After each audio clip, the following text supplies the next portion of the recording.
नमस्ते दोस्तों, मेरा नाम रमेश है। मैं अपने आप को बहुत खुशकिस्मत मानता हूँ कि मेरी शादी रचना से हुई है। रचना और मेरी शादी घर वालों की मर्जी से हुई है। रचना बहुत सुंदर है। शुरुआत में मुझे लगा था कि वो मुझसे शादी को हाँ नहीं कहेगी, लेकिन जब मैं उसे देखने गया तब उसके स्वभाव का पता चला। बहुत अच्छा उनका परिवार था। रचना जब शादी करके मेरी जिंदगी में आई तब से मेरी जिंदगी बदल गई। सभी मुझे कहते थे कि मैं बहुत खुशकिस्मत हूँ। अभी मेरी शादी को करीब 3 महीने ही हुए थे। मेरा सपना था कि मैं बड़े शहर में एक बड़ा शोरूम बनवाऊँ कपड़े का। मैंने रचना को इसके बारे में बताया। रचना को पता है कि यह मेरे लिए कितना बड़ा सपना है। दिन रात इसी में लगा रहता हूँ। बड़ी मुश्किल से मुझे एक जगह मिली, लेकिन पैसे बहुत ज़्यादा थे, इसीलिए मैंने अपने गांव की ज़मीन बेचने का फैसला किया था। जमीन में मेरे पिता के दूसरे भाइयों का भी हिस्सा था। इसी काम के लिए मुझे कुछ दिनों तक गांव में जाना पड़ रहा था। मैंने रचना को चलने को कहा, क्योंकि पता नहीं कितना समय लग सकता है, लेकिन उसने कहा कि वो अपने मायके चली जाएगी। मैंने भी सोचा कि ठीक है। रचना अपने मायके चली गई। मैं अपने गांव चला गया। रचना से मैं फ़ोन पर बात किया करता था। जमीन के कागज़ और सारी बातों में समय लग रहा था। इसी दौरान मेरी पत्नी से मेरी बात होती रहती थी। मैंने एक शाम उसे फ़ोन किया तो वो कुछ बदली थी, ज़्यादा बोल नहीं रही थी। मैंने पूछा, क्या हुआ, तुम ठीक हो? वो बोली कि मुझे आपको कुछ बात बतानी है। मैंने कहा कि बताओ, क्या बोलना चाहती हो?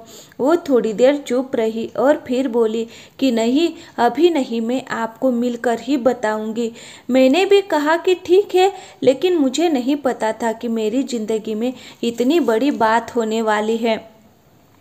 अगले 2 दिन दोपहर में मैंने जब रचना को फ़ोन किया तो उसने फ़ोन नहीं उठाया।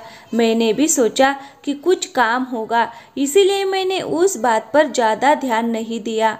मैं सारा दिन अपने काम में उलझा रहा। काम भी ज़रूरी था, क्योंकि वो ख़त्म करके ही मैं जल्दी से रचना के पास वापस जा सकता था। दिन भर के काम के बाद मैंने फिर शाम को रचना को फ़ोन किया, लेकिन इस बार उसका फ़ोन स्विच ऑफ आ रहा था। मैंने फिर सोचा कि शायद किसी काम से गई होगी और मोबाइल स्विच ऑफ हो गया होगा। मैंने रात फिर फ़ोन किया, क्योंकि दिन भर बात हो ना हो, लेकिन रात में ज़रूर बात किया करते थे। लेकिन रात में भी उसका फ़ोन स्विच ऑफ था। अब मुझे थोड़ी फिक्र हुई, लेकिन फिर मैंने सोचा कि वो उसके घर ही है। अगर कुछ बात होती तो मुझे फ़ोन आ ही जाता। थोड़ा बहुत विचार करके मैं सो गया। मैंने सोचा कि उसके घर में किसी को फ़ोन करूं, लेकिन रात में उस समय फ़ोन करना मैंने उचित नहीं समझा, इसीलिए मैं सो गया। सुबह उठते ही मुझे यही ख्याल आ रहा था कि मैं रचना से बात करूं। सुबह भी मैंने फ़ोन किया, लेकिन अभी भी वही बात, उसका फ़ोन स्विच ऑफ ही था।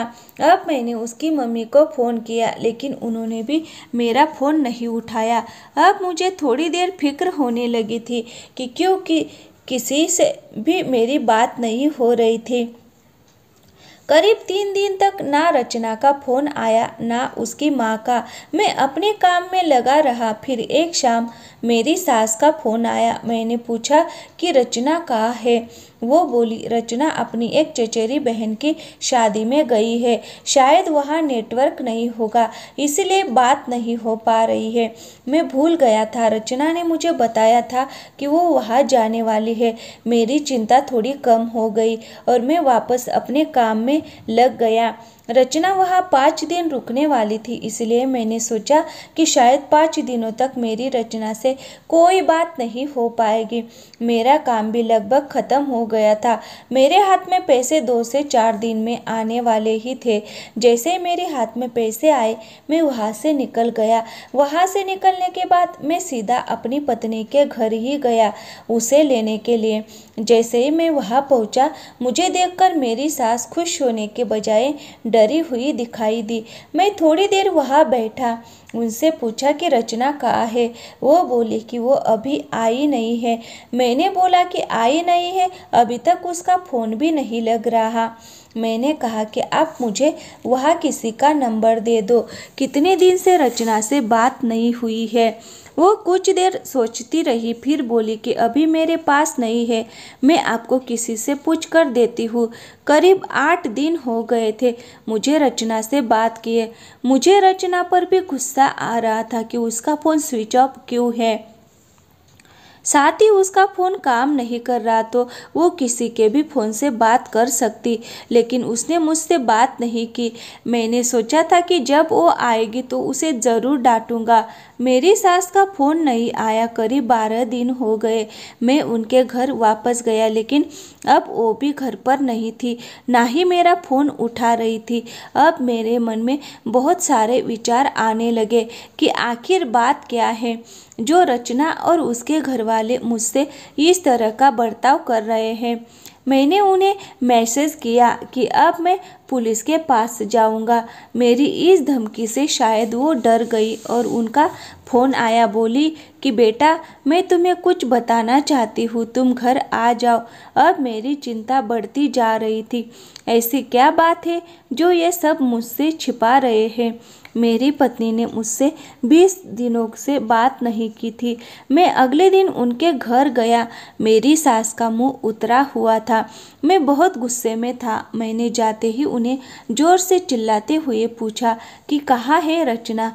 मेरी सास मुझसे बोली कि बेटा, अब मैं जो तुम्हें बताने वाली हूँ उस पर तुम्हें विश्वास नहीं होगा, लेकिन यही सही है।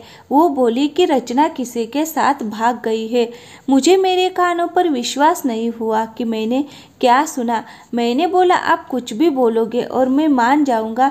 वो बोली, बेटा यही सच है। तुम्हारी शादी के पहले उसका एक प्रेम प्रसंग था।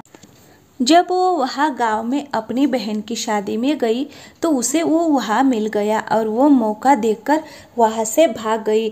मैं जानती हूँ कि तुम उससे बहुत प्यार करते हो, लेकिन अब यही सच है।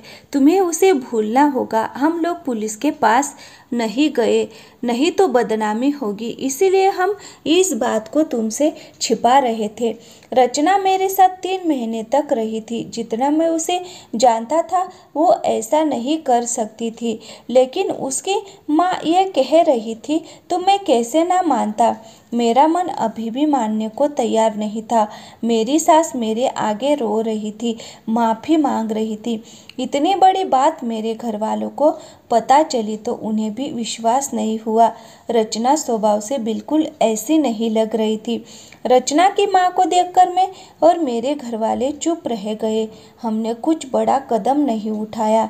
मैं अपने साथ हुए इस धोखे को बर्दाश्त नहीं कर पाया। मैंने रचना को बहुत प्यार किया और मुझे कुछ भी हासिल नहीं हुआ। रचना नाम से मुझे नफरत हो गई। मेरी ज़िंदगी पर इसका बहुत असर हुआ। मैं जो शोरूम की शुरुआत करने वाला उसके लिए मेरे पास अब सब कुछ आ गया था, लेकिन फिर भी मुझे अब कुछ करने का मन नहीं हो रहा था। किसी के साथ इतना बड़ा धोखा हुआ तो कैसे खुश रह सकता है। मेरे घर वाले मुझे संभाल रहे थे। मैंने उसे बहुत ढूंढने की कोशिश की।